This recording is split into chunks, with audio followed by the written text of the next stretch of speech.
So today's demonstration is on how to burn off using a hot air gun.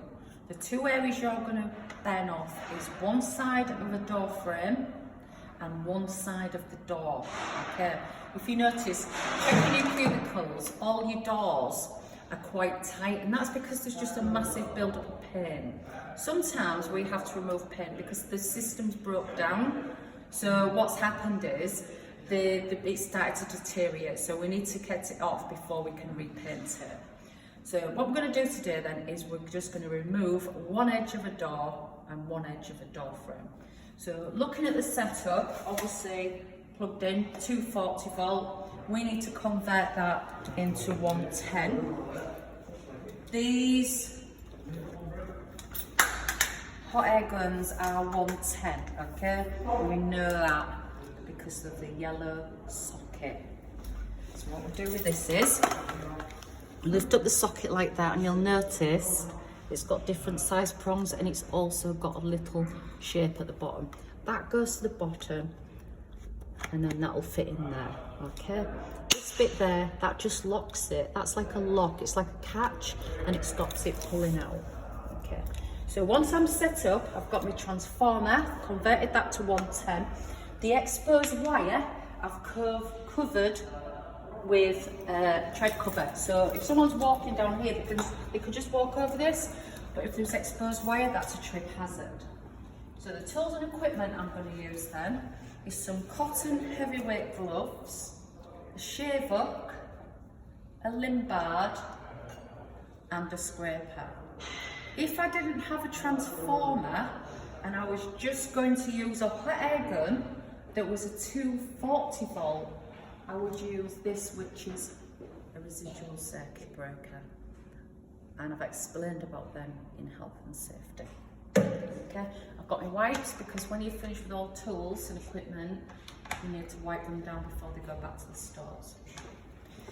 So, let's have a look then.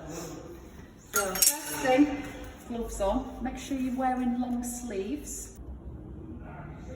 So you need your gloves, so these are heavyweight cotton gloves. Make sure you get a left and a right. If you go to Gary, what he'll do is he'll give you two left ones, okay? So just check. So, hot air gun, okay? Extremely hot here. So if you're going to use this, please don't go anywhere near this. Do not point it towards somebody who's working near you. Don't touch it, okay? Now the way we switch them on is just like that, but we do need the socket switched on. Gary, would you mind just switching the socket on for me? Thank you. Sounds like a hairdryer, looks like a hairdryer, it's not a hairdryer, okay? Put that near your head, you've got no hair. So, what we're doing with this is, depends on whether it's water-based or oil-based, will depend on the way it will react. So if I'm just pointing this towards there now, if it starts to scorch but not bubble, I know it's water-based. So I'm just putting it down there, holding it quite close, like this, and it's not bubbling. So I know now it's starting to scorch and not bubble. What I'm going to do is I'm going to get my limbard. I'm just going to put that up there towards the paint, and I'm just going to start scratching. Now that's started to go through already. Like that. This has got a lot of paint on this door. Yours, you'll find will come off a little bit easier. Now if there's oil based underneath, that'll bubble as well. So it's just working in small sections. Wow, there's a lot of paint on this door. And you're working until you get down to bare wood. This is a Howard door.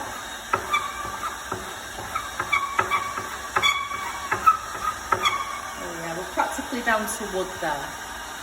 Okay. So then all you're doing is working in sections all the way from the top to the bottom of this edge. See that bit there? That's starting to bubble. That's caught it now. So what I'm going to do now is I'm just going to twist. I'm just going to go to my scraper, because what I've found is, once you've got started, generally You can start going up and it'll take quite a bit off in one go. You can see that bubble in there. It's starting to go nicely now. If you leave it on too long, it'll scorch the wood. So try not to scorch the wood. So this is a door and it's not been stripped forever. This is quite a difficult one. But you get the idea. So working in sections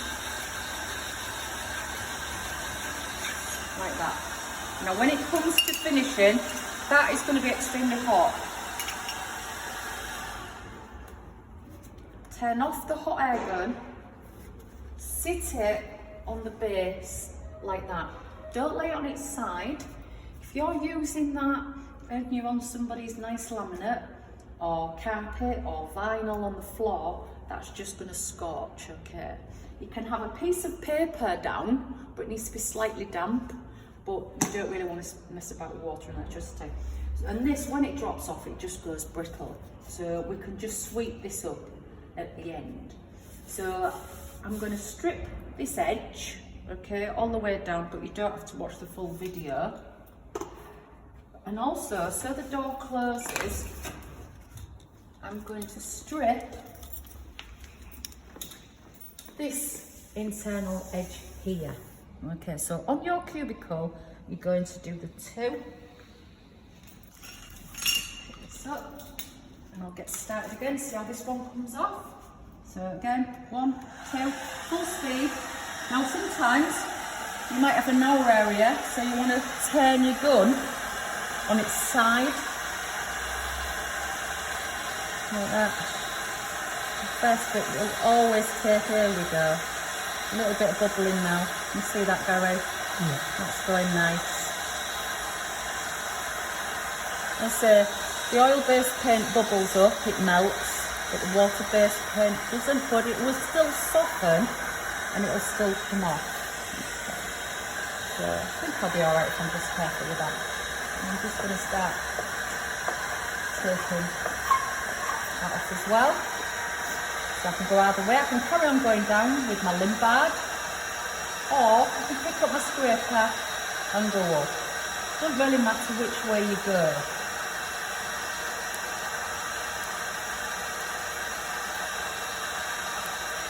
Make sure, obviously, you're not going to be putting your hand in front of that hot air. You can see there that I've exposed some knots.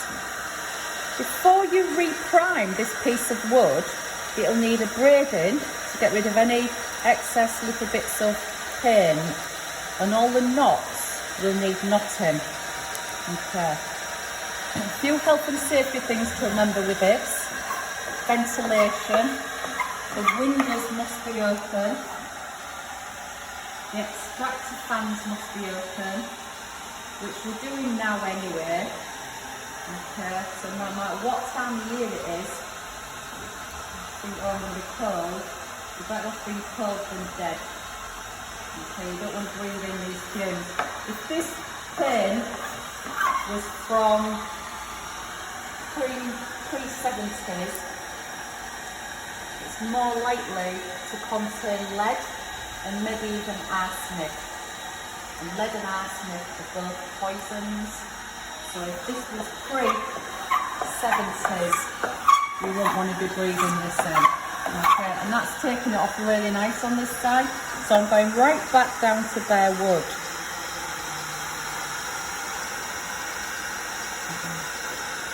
Okay, I will turn it on the side. I just noticed I'm just taking that a little bit.